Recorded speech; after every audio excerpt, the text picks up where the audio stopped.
Now, the current council president had been suggesting that we could ratchet back the ethics training of city council members to every other year from every year. And obviously, obviously, you feel that an annual training is important. Why is it that you think that is more important than doing this every other year, which he thinks is adequate? You know, training is interesting because sometimes if you have it annually, everybody marches in for their annual ethics training and they sit there.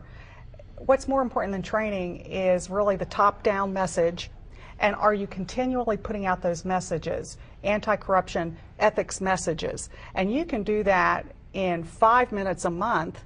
It's not necessarily the time period, but I think it always has to be present, and I think that you always have to be getting that message out there. And it has to come from the top. It can't be just herding people in for yearly training if it's not really making an impact on the culture. You know, you can herd them in and you can talk to people, but if it's not really being duplicated and if you don't see it actually affecting the culture, then it's not doing anything.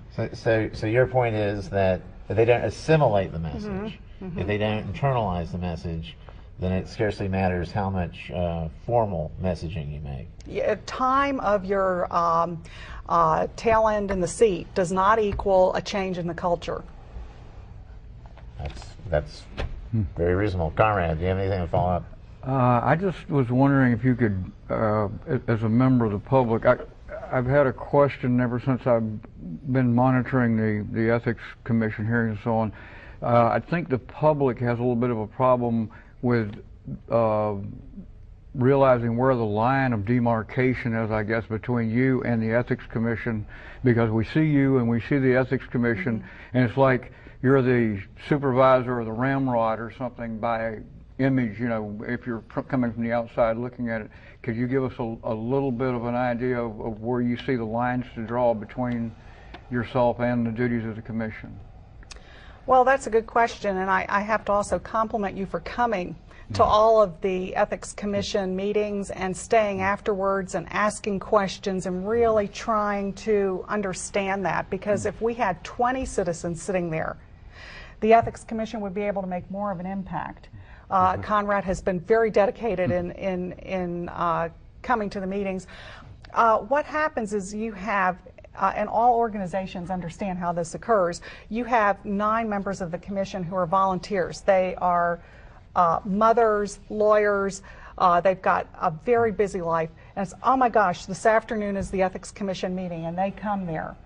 What most ethics commissions have around the United States is an executive director. And it's like any organization, like if we had one of our independent authorities and they have an executive director and they have the board shows up once or twice a month and they say, okay, what do we need to decide today? And the executive director puts things in front of them for them to consider, and they do the research, and you've got a staff that puts something there. Well, the Ethics Commission has never had that.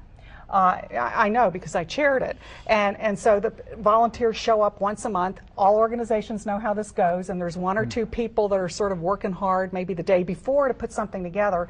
What I do is, since I am under the law, under our local law, the liaison to the Ethics Commission, I put together packages of information for them, and I've seen a 10-year history of attempts at doing this, so I can say, now look, in the past we've done these 3 things with the Commission. You might want to look here and here. Here's the research. And in fact, recently I got 5 interns from Coastal Law School that are going to be coming in and actually helping with all these efforts. So it's free legal help that we're going to be getting. That'll be great. Yeah, to pump up the efforts.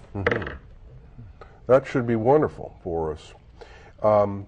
And going back to the hotline in specific cases, can you describe for us or give us a little bit about some of the things you've handled through the hotline? Well, you know, this is, I wanted to make the process transparent, and so the hotline cases are all posted on the City Ethics website. So anybody, once, when they're being investigated under Florida law, they're confidential. Oh, I see. Once the case is over, then it gets posted on the website. That's so, coj.net. Ethics. And then you go to ethics and you'll find this information. Right, and some of the cases, I mean, it's been a wide range of procurement cases. some into City Council. We've had one case that went into the bidding process that actually changed a particular bid that had been approved, saving the city about $70,000. Another one saved the city about $10,000. You know, so there's things in there where I think that the office actually can be self-supporting. But when you talk about procurement, you're talking about things the city buys and services the city buys. There are specific rules about bidding, the bidding process, but the city council can actually waive some of those rules. So where would you rather see them follow the actual rules, or do you think waiving the rules is a good idea in many cases? That's an interesting question. Maybe hard to answer, I guess, without specifics. You know, there's always the need for exceptions. There's always the need that something has to be done in a hurry, or there's a reason for waiving the code. But one of the suggestions I've heard is that if the City Council is going to waive our code, which I was surprised to find out that they could do. You wouldn't think that, I mean, and I'm a lawyer, so you wonder, like, how can you just, you have the law here, how can you waive it? But you can. It has been suggested that if the council is going to waive the code, that they do it with a supermajority, not just with a simple majority of 11 out of the 19, but that they have a higher number if they're going to waive the code. And there could be additional notice requirements to the public. So you're saying, okay, you're going to waive the code, alert, we need public input on this. And then if you say, oh, you're waiving the code because a mistake has been made or a bill has to be paid faster, fine, okay, at least you'll let the public know if you're going to do this. And there's a higher standard, a higher number of votes for the City Council to be able to do that. Very good. So you would advocate for the need for public input in many cases, and in all cases. Yeah. In all cases. The public needs to be a watchdog as much as the concerned taxpayers, or yourself for that matter, right? So you also think a supermajority for waiving in some cases would be appropriate. Okay. Well, certainly in procurement cases where the bid or the money involved is over $250,000, you could get a threshold, and you could say, okay, this might be important, and perhaps we need to really have the public have more input, and we also have to have a higher number of people approve of it. Okay, those seem to be good safeguards for our procurement process. All right, let me ask one other question about that. You had suggested to the Legislative Subcommittee that one of the things that you felt ought to be done is that the final form of the contract ought to be attached to the ordinances where we're agreeing to a contract, which presumably would apply whether we're waiving the procurement code or not, since apparently the current practice is that the contract can change in just incredibly vast ways after it's been approved as an ordinance without any additional public hearing. Isn't that surprising? Well, yes. I'm shocked to discover that we have government going on behind the people's backs here. Well, I mean, it is televised. It is televised, and there are notices out there. So it's not really in closed doors, but you have to be very clever to figure out when it's being done.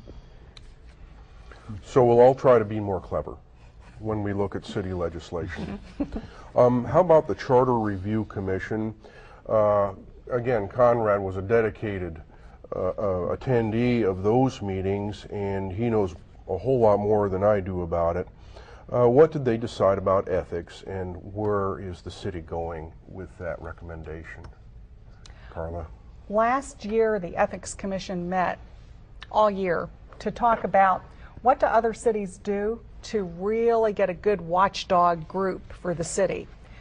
Not just how do we add a few things to the Ethics Commission or just trying to expand for the heck of it, but what really is the best model for ethics commissions. And so we had people actually attend phone meetings from New York and Philadelphia, Miami. We had the director of the Miami Ethics Commission come up really to take a look at what needed to be